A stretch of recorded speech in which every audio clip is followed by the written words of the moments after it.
Ash Wednesday mga ka-diary, bago ako umalis sa unang transient ko, nagpunta ako sa Binondo Church para makapaglagay ako ng abo sa aking noo at makapagdasal na rin at makahingi ng kapatawaran kay God sa nagawa kong kasalanan. Kay Ate Myra, ang liit lang ng simbahan ng Binondo Church mga ka-diary, pero sobrang ganda naman pag pumasok ka sa pinakloob ng naturang simbahan na iyon mga ka-diary. Although ang bubungad sa iyo doon ay ang kulay pula na tela na may Chinese symbol doon, pero wala nga lang mga imahe na patungkol sa mga Chinese kasi sagradong simbahan ito para sa mga Catholic people, kaya walang mga rebulto mga Chinese doon.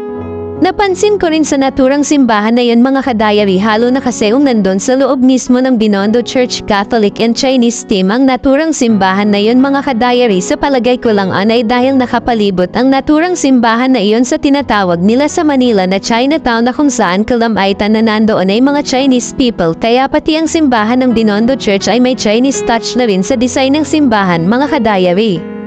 Pero tulad ng itinuro sa akin ni Ate Myra, sa paniniwala nila pagkabago ka sa isang simbahan kailangan magtirik ka raw ng kandila at humiling ka kay sa naturang imahe na nandun at magtiwala ka lang na matutupad ang lahat-lahat ng hinihiling mo sa kay God.